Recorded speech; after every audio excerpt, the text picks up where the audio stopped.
ምዕራፍ 5 የእስራኤልም በኩር የሮቤል ልጆች እነዚህ ናቸው። እርሱ የበኩር ልጅ ነበረ። ነገር ግን የአባቱን ምንጣፍ ስላረከሰ ብኩርናው ለእስራኤል ልጅ ለዮሴፍ ልጆች ተሰጠ። ትውልዱ ግን ከብኩርና ጋር አልተቆጠረም። ይሁዳም በወንድሞቹ መካከል በረታ፣ አለቃም ከእርሱ ሆነ። ብኩርናው ግን ለዮሴፍ ነበረ። የእስራኤል በኩር የሮቤል ልጆች ሄኖህ፣ ፈሉሶ፣ አስሮን፣ ከርሚ ነበሩ። የኢዮኤል ልጆች ልጁ ሸማያ፣ ልጁ ጎግ፣ ልጁ ሰሜኢ፣ ልጁ ሚካ፣ ልጁ ራያ፣ ልጁ ቢኤል፣ የአሦር ንጉሥ ቴልጌልቴልፌልሶር የማረከው ልጁ ብኤራ፣ እርሱ የሮቤል ነገድ አለቃ ነበረ።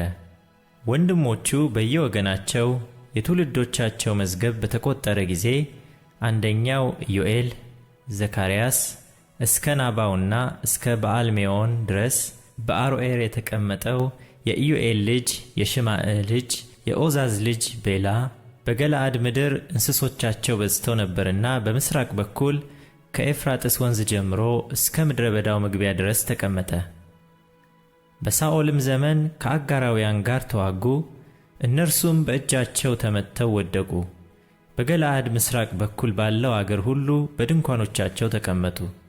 የጋድም ልጆች በባሳን ምድር እስከ ሰልካ ድረስ በአፋዛዣቸው ተቀመጡ።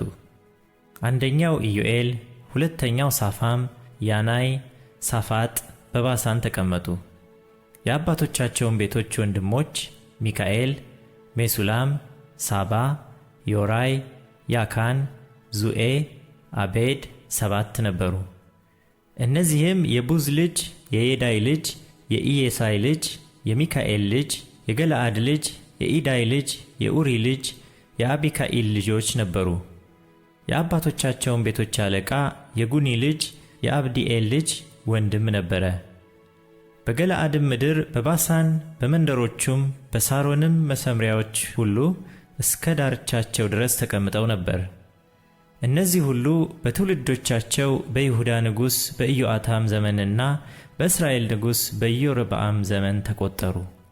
የሮቤልና የጋድ ልጆች የምናሴም ነገድ እኩሌታ ጽኑዓን፣ ጋሻና ሰይፍ የሚይዙ ቀስተኞችም ሰልፍ የሚያውቁ ሰልፈኞችም 44760 ነበሩ። ከአጋራውያንና ከኢጡር ከናፌስና ከናዳብ ጋር ተዋጉ። በሚዋጉበትም ጊዜ ወደ እግዚአብሔር ጮኸዋልና በእርሱም ታምነዋልና ተለመናቸው። በላያቸውም ረዳት ሆናቸው። አጋራውያንና ከእነርሱ ጋር የነበሩትም ሁሉ በእጃቸው ተሰጡ። ከከብቶቻቸውም 50,000 ግመሎች፣ 250,000 በጎች፣ 2,000 አህዮች፣ ከሰዎችም 100,000 ማረኩ።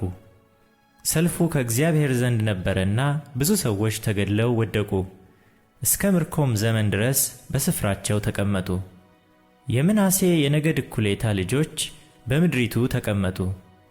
ከባሳንም ጀምሮ እስከ በዓል አርሞንዔምና እስከ ሳኔር እስከ አርሞንዔም ተራራ ድረስ በዙ። የአባቶቻቸውን ቤቶች አለቆች እነዚህ ነበሩ: ኤፌር፣ ይሽዒ፣ ኤሊኤል፣ አዝርኤል፣ ኤርምያ፣ ሆዳይዋ፣ ኢየድኤል። እነርሱ ጽኑዓን ኃያላን የታወቁ ሰዎች የአባቶቻቸውን ቤቶች አለቆች ነበሩ። የአባቶቻቸውንም አምላክ በደሉ። እግዚአብሔርም ከፊታቸው ባጠፋቸው በምድሩ አሕዛብ አማልክት አመነዘሩ። የእስራኤልም አምላክ የአሦርን ንጉሥ የፎሃን መንፈስ የአሦርንም ንጉሥ የቴልጌልቴልፌልሶርን መንፈስ አስነሣ። የሮቤልንና የጋድን ልጆች የምናሴንም ነገድ እኩሌታ አፈለሰ። እስከ ዛሬም ወዳሉበት ወደ አላሄና ወደ ኦቦር ወደ ሐራና ወደ ጎዛን ወንዝ አመጣቸው።